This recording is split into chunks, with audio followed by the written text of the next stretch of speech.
دوسری بات جو وہ بھی بہت زیادہ اہم ہے وہ یہ کہ یہاں پر عام طور سے تقریروں میں، وعظوں میں، بیانات میں ذہنیت ایسی بنائی جاتی ہے کہ جس سے حقوق العباد پیچھے پڑ جاتے ہیں. سارا کچھ فضیلتیں ان کی ہے جو قربانیاں دیں اور قربانی کے لیے ماں باپ کو رلا دیں، بیوی بچوں کا حق فوت کر دیں، اپنے رشتہ داروں کا حق فوت کر دیں، تو وہ بھی دین کا ایک حصہ سمجھا جاتا ہے. اور یہ کہا جاتا ہے کہ اگر والدین اجازت نہیں دیتے تو تم اس کے بغیر نکل جاؤ.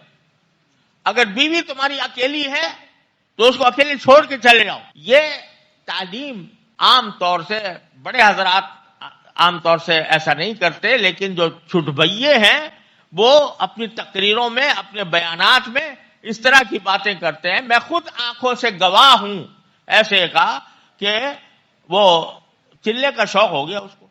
اب وہ بیوی جو ہے وہ حاملہ ہے اور اس کے پاس کھانے کو پیسے نہیں ہے، وہ کہتے تو خود کما، میں تو اللہ کے راستے میں نکلا، اللہ کے راستے میں خروج کر رہا ہوں، اللہ کے راستے میں خروج کرنے کے لیے میں نکلا ہوا ہوں، تو تیرا اللہ خود کبیر ہوگا، اللہ تعالیٰ خود تیرا کام ٹھیک کر دے گا.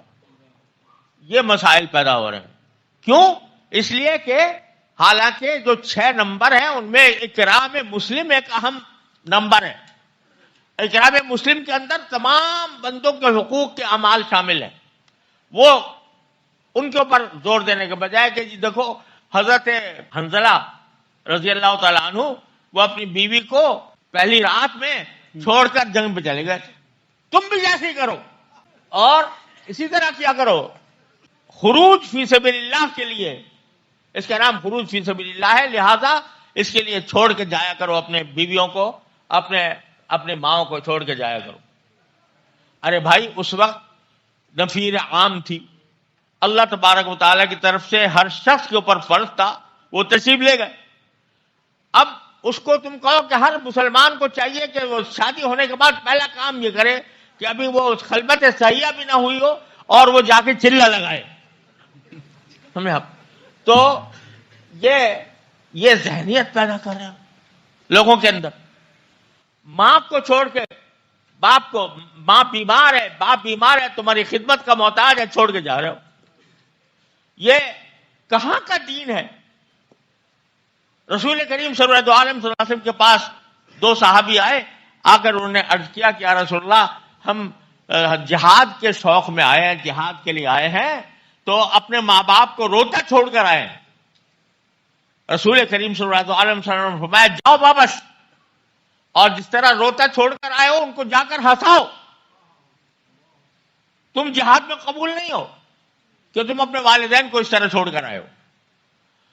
تو اب یہ ذہنیت کہ جو ہم کام کر رہے ہیں وہ اگر کوئی نہیں کر رہا یا جو کرے تو جس طرح چاہے کرے، ماں باپ کا حق پامال کرے، بیوی کا حق پامال کرے یا اپنے دوسرے حقوق العباد کو پامال کرے، لیکن اس میں چلے میں نکل جائے. یہ ذہنیت خدا کے لیے اس کو چھوڑو، اللہ کے لیے چھوڑو، اور یہ سمجھو کہ اللہ تعالیٰ کا دین جو ہے وہ یہ کہتا ہے کہ یا ایھا الذین آمنوا ادخلوا فی السلم کافہ، اے ایمان والو اسلام میں پورے کے پورے داخل ہو. پورے کے پورے کا مطلب یہ ہے کہ ہر ایک کا حق اس کا حق ادا کرو. حضرت عبداللہ بن عمرو بن عاص رضی اللہ تعالیٰ عنہ ساری رات جاگتے اور صبح کو سارے دن روزے رکھتے. بیوی نے شکایت کی، آپ نے فرمایا کہ حضرت عبداللہ بن عمرو بن عاص کو باقاعدہ ڈانٹا اور کہا کہ تم ان لنفسک علیک حقا، تمہاری جان کا تم پر حق ہے، ان لزوجک علیک حقا، تمہاری بیوی کا تم پر حق ہے، ان لعینک حقا، تمہاری آنکھ کا تم پر حق ہے. لہذا کبھی روزہ رکھو، کبھی افطار کرو، کبھی رات کو کھڑے ہو، کبھی سو جاؤ.